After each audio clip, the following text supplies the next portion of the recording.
We all know who Judas was.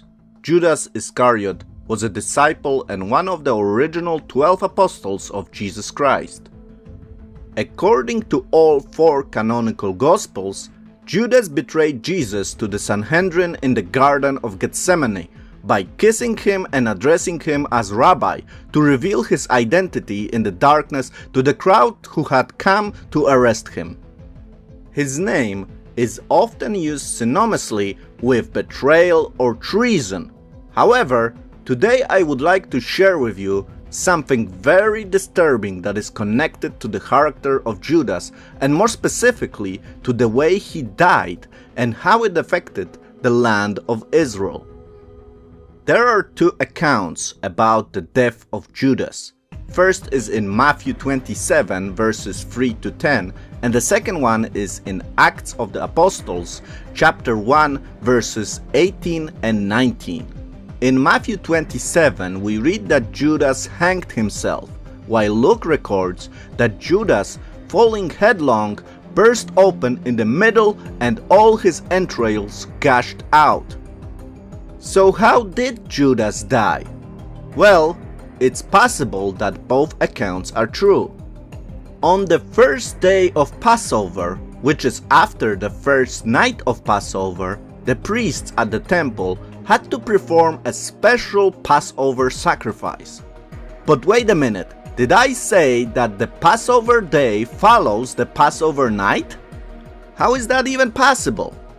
Well, in the Jewish system, a new day begins at sundown and not sunrise. All the biblical holidays begin at sundown. And so, it is possible to have a day after night in the Jewish chronology. I mentioned that because sometimes the chronology of the biblical account is questioned, but if we follow the Jewish, or to be even more accurate, the biblical understanding of time, then everything makes sense. But let's return to Judas. As we know, he committed a suicide after his betrayal of Yeshua. However, if there was a dead body within the Jerusalem walls, according to the Jewish law, the priests could not proceed with the Passover sacrifice. So to deal with that problem, you would have to take the dead body and throw it over the city walls into the valley of Hinnom. Once this is done, the sacrifice can be performed. And so, when Judas' plea to return the money he received for betraying Jesus was rejected by the priest, he went and hanged himself. His dead body would then need to be thrown out from the city walls into the valley of Hinnom. The impact of the hit would cause his entrails to gush out, and so the understanding of the Jewish customs help us to explain how Judas died. First, he hanged himself and then was thrown from the city walls into the valley of Hinnom. But that's not all. There is another controversy concerning the purchase of the field where Judas was buried. In the account of Matthew, we read that it was the priests who bought the field, while Luke writes that it was Judas who purchased it. So who was it? According to the Jewish law, the money gained from a work that resulted in a spilling of blood could not be put into the temple treasury.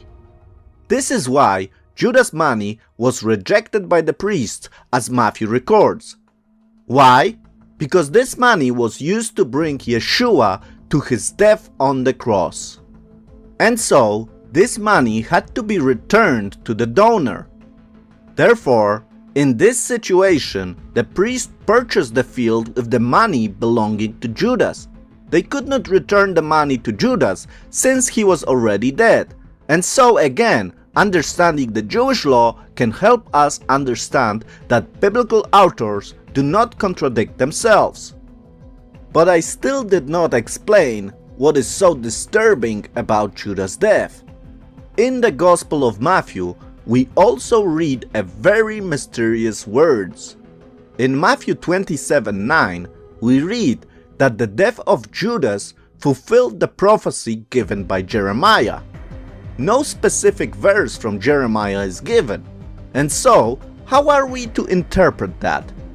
Many biblical commentators say this is just a mistake done by the author, and he really meant the prophet Isaiah or Zechariah and not Jeremiah, because he does not mention anything specific about Judas' betrayal. But is that true? Well, the answer may be found in Jeremiah chapter 19.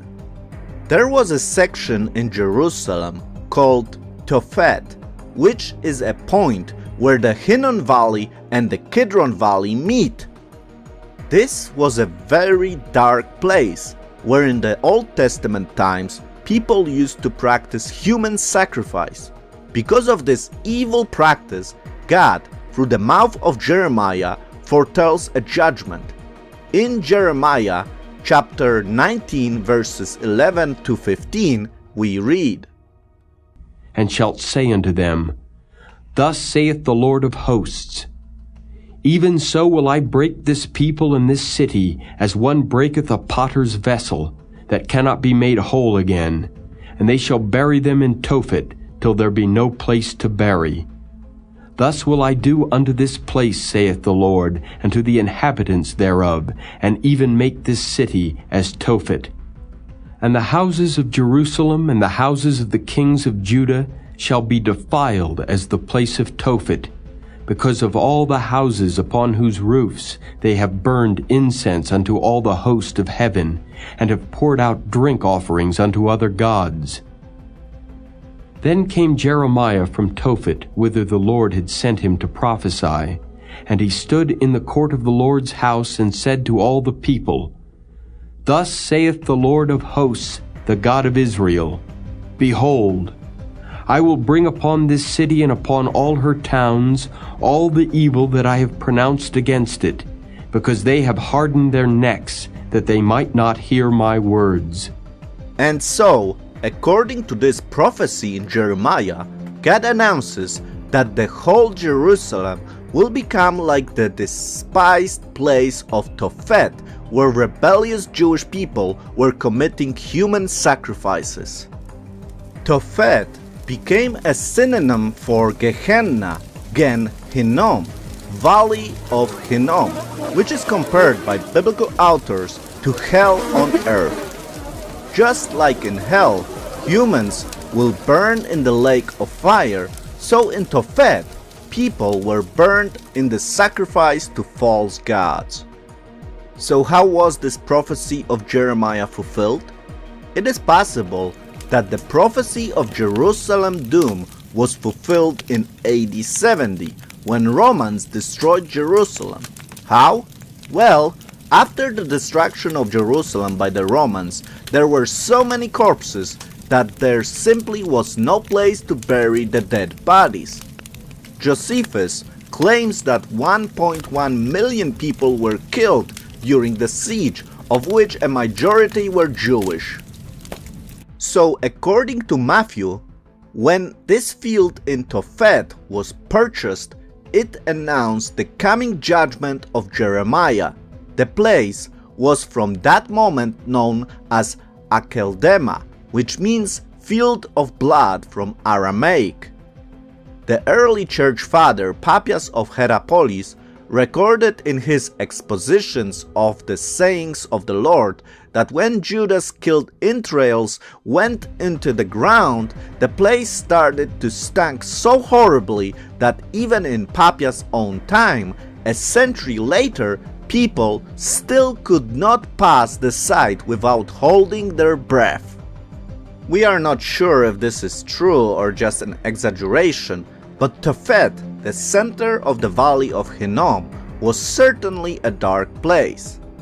Child sacrifice at other Tophets contemporary with the Bible accounts, that's 700 to 600 BC, of the reign of Ahaz and Manasseh, have been established, such as the bones of children sacrificed at the Tophet to the goddess Tanit in the Phoenician Carthage. Many scholars have concluded that the sacrifices recorded in the Hebrew Bible, such as Jeremiah's comment that the worshippers of Baal had filled this place with the blood of the innocent, is literal. No archaeological evidence such as mass children graves have been found. However, it has been suggested that such a find may be compromised by the heavy population history of the Jerusalem area compared to the Tophets found in Tunisia.